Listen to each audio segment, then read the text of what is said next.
Good morning and welcome. Thanks for being here today. And good morning to everyone online as well.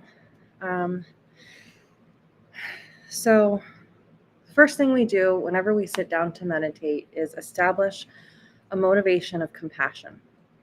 So, whatever kind of day we've had, whatever kind of week we've had, we can just leave that at the door and take a pause and center ourselves in our intention for our practice.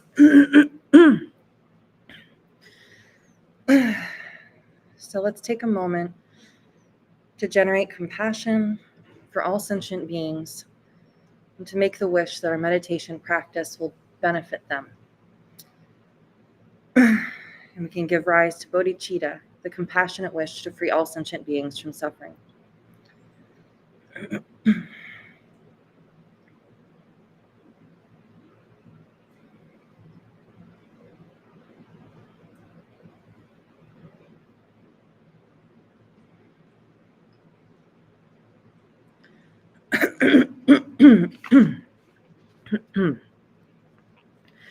Okay, and then we're going to say the 7-line prayer 3 times.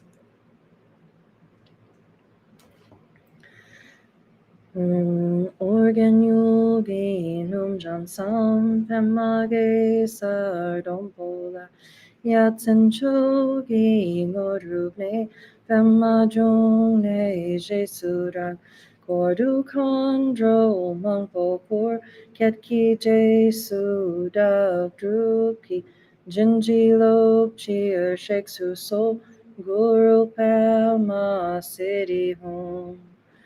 Organ yogi num jansam pemage sardompola yatsen chogi lodrubne pemajone jesurak ordu kondro mangpokor ketki jesu druki jinjilo cheer sheksu so guru palma city home. Organ yogi num jansam pemage sardompola yatsen chogi lodrubne pemajone jesurak kordu kondro mangpokor ketki jesu druki jinjilo cheer sheksu so guru palma city home.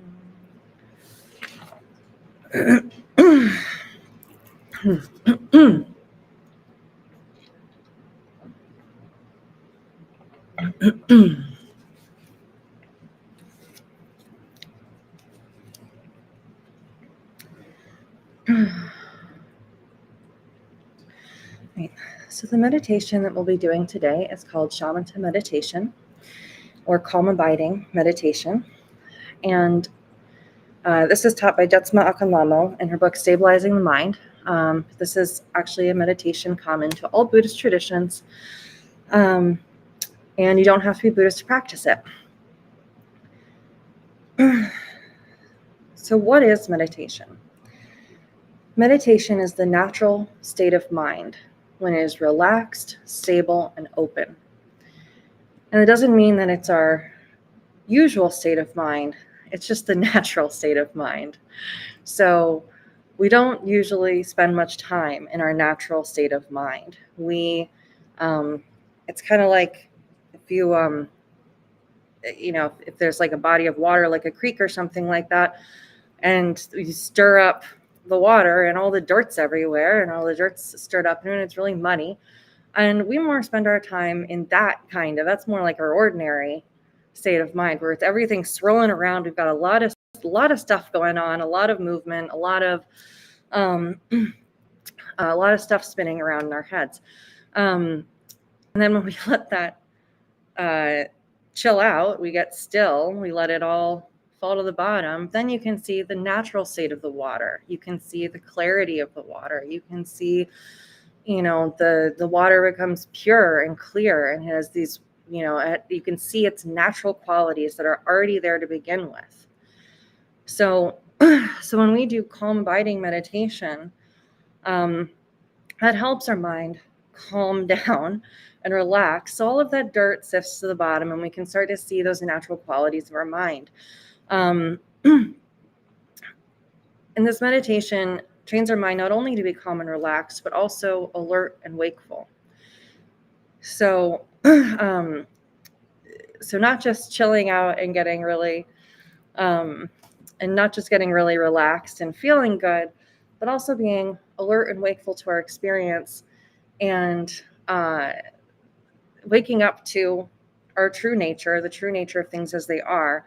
Again, kind of like letting the dirt sift down so we can see the natural, wonderful qualities of the water, of our minds. And this meditation also creates space in the mind. And that's really the point of this meditation, is to create space in the mind. And that space helps us to balance our emotions. It helps us to see that we're not our thoughts, we're not our emotions, and not be so bowled over by them. Like, it helps us to, with a little bit of space, we start to be able to more identify with the space in which the thoughts are arising instead of the thoughts themselves. And that allows us to work with them more, and and to balance our emotions and not be so swept up by them. And it also gives us time between action and reaction. So we're not just reactively, so we're not just reacting to anything going on in our life, but we are mindfully responding to it, responding to what's actually going on instead of a story in our head. We can see things more clearly as they are, see what's going on, and then respond from, in a way that is aligned with our values, in a place that's aligned with our heart and our compassion. Because we can let those through the clarity of our minds, we can let those natural qualities shine through. We can let our compassion shine through. And this space is actually the first step in the development of bodhicitta. So when we allow some space in the mind, we have room for compassion. And so that spaciousness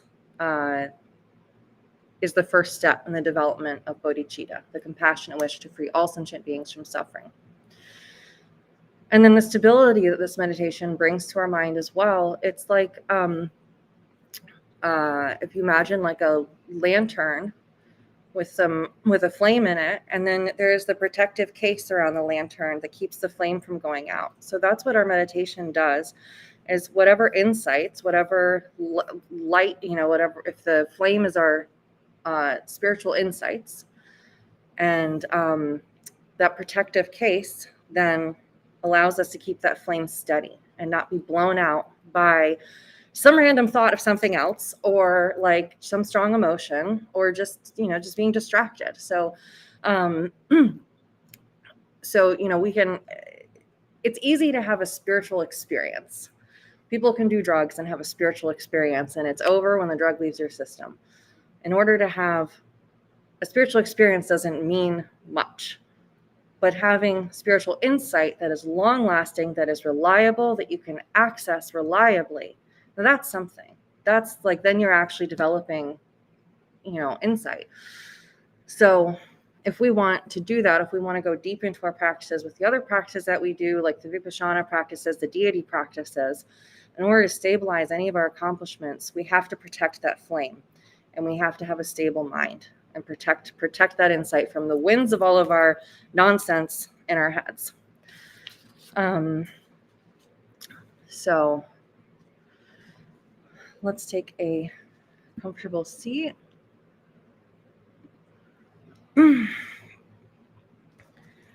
So this meditation, you can sit cross-legged on the floor, or you can sit in a chair. And just place your hands in your lap, gently relaxed. Traditionally, we hold, I'll show you online, traditionally we hold the one hand in the other with the palms touching, or with the thumbs touching, and then place your hands so your thumbs are just below your navel. You can also just rest your hands on your thighs. And then check in with your posture. Make sure your spine is straight.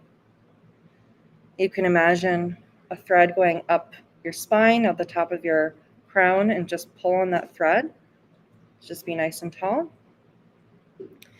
Your shoulders are back and open. Your elbows are out a bit. So there's room around your rib cage. There's a lot of room for you to breathe. We're not collapsing on ourselves. And that your eyes are going to remain open. You can just imagine a line going down the bridge of your nose, down, down, down to the ground, and find a place along that line where it's comfortable to rest your gaze.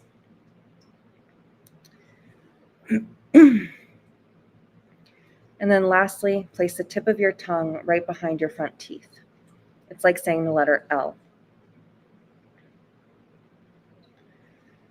And allow yourself to relax completely and breathe normally.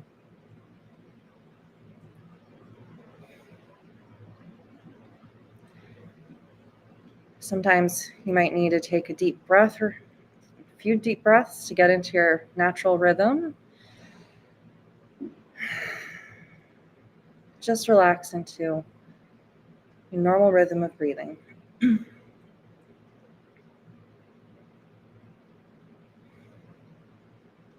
then put a very light attention on your breath. Don't try to control it at all. Just breathe naturally with the most gossamer thin attention on your breath. It's like taking your pulse. You don't put any pressure on it or try to change it in any way. Just observing it. Your attention is like a feather, gently riding on the surface of your breath. And when thoughts come up, just let them go like bubbles popping on the surface of a pond. Don't even look to see what they are. Just let them pop. Don't check to see if it's a good thought or a bad thought or something you should write down for later. Just let it go. Your meditation is not lost by hearing your thoughts, but by following them down the road. So whenever you notice yourself following a thought, just drop it, let it pop, and return to your breath. And if it's really difficult for you to dismiss your thoughts, you can imagine picking them up with spaghetti tongs and dropping them, or cutting them up with scissors, or tapping them with a magic wand and they poof, whatever works.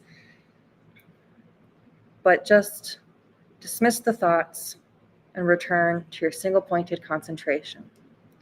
Return again and again to that gossamer thin attention on your breath. So we're going to start with a 5-minute meditation, and then we'll pause and meditate a little longer.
This meditation is so simple, and it's so healing for the mind because we rarely ever let our minds rest.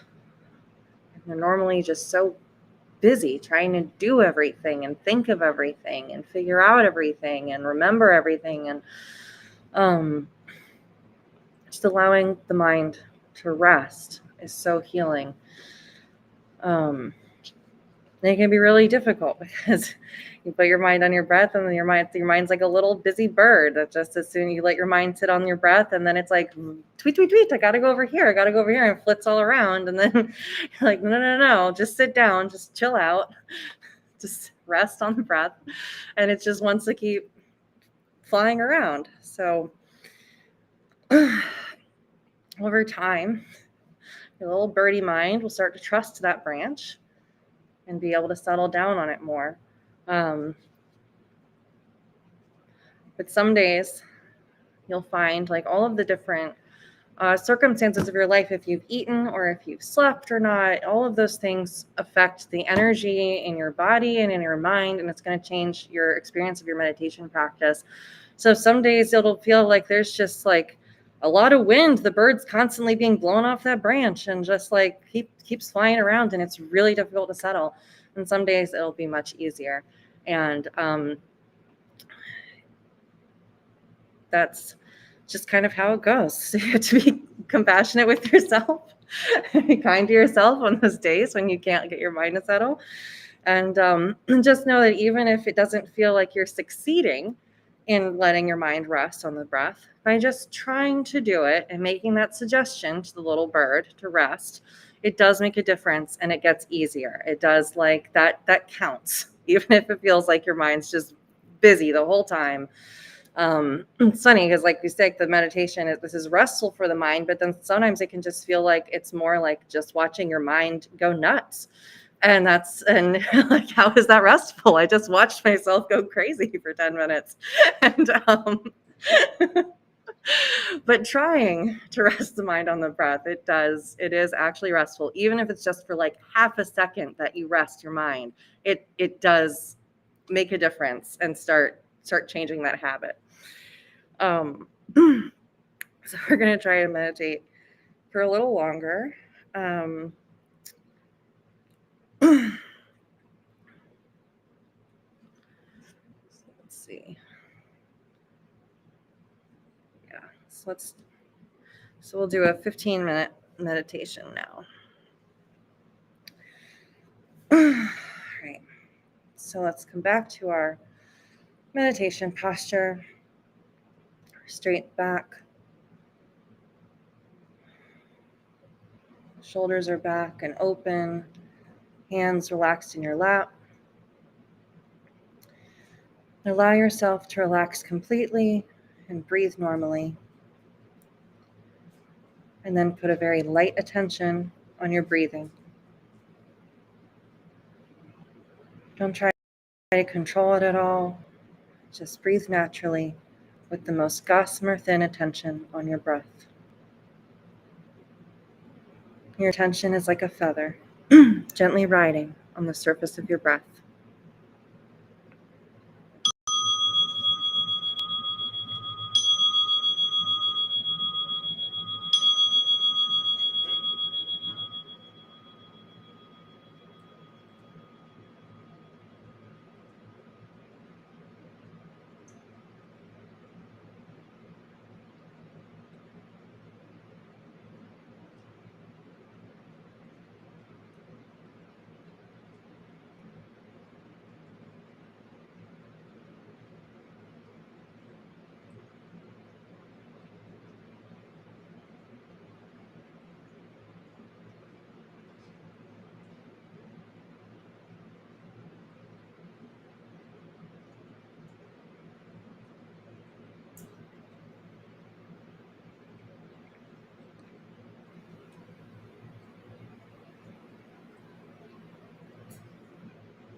So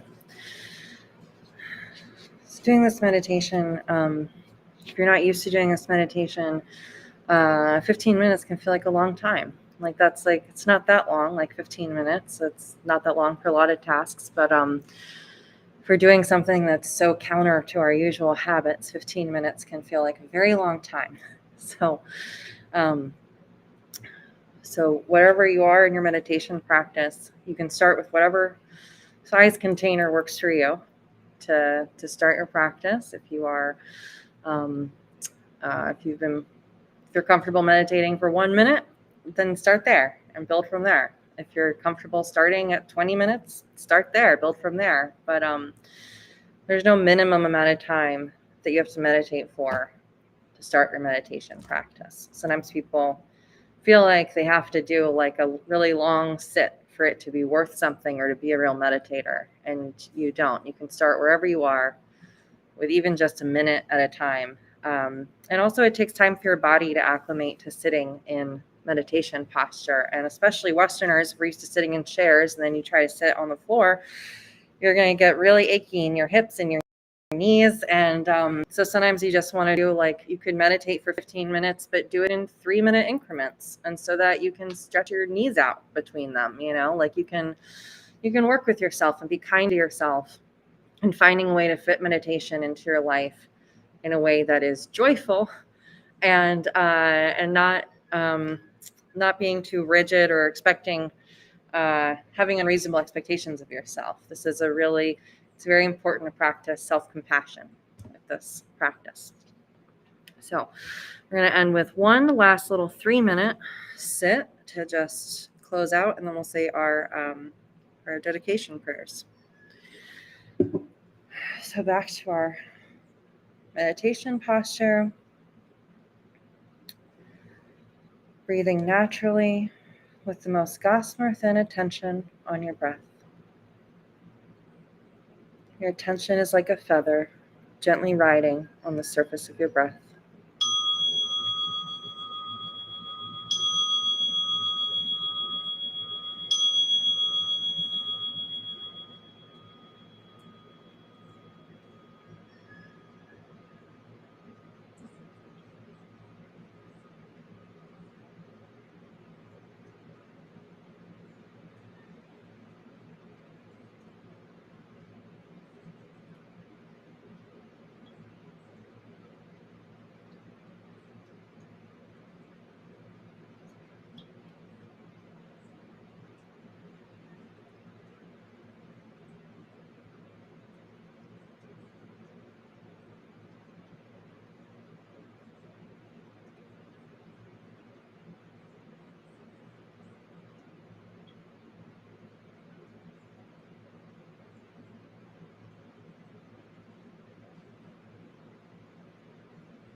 So then we're going to close with our dedication prayers.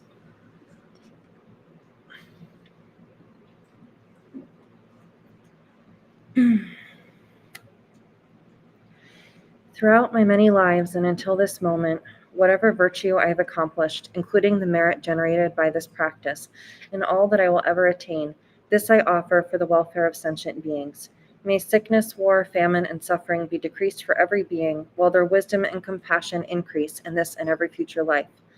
May I clearly perceive all experiences to be as insubstantial as the dream fabric of the night, and instantly awaken to perceive the pure wisdom display in the arising of every phenomenon. May I quickly attain enlightenment in order to work ceaselessly for the liberation of all sentient beings. Buddhas and Bodhisattvas all together, whatever kind of motivation you have, whatever kind of beneficial action, whatever kind of wishing prayers, whatever kind of omniscience, whatever kind of life accomplishment, whatever kind of benevolent power, and whatever kind of immense wisdom you have, similarly I, who have come in the same way to benefit beings, pray to attain these qualities. By this effort, may all sentient beings be free of suffering. May their minds be filled with the nectar of virtue. In this way, may all causes resulting in suffering be extinguished, and only the light of compassion shine throughout all realms.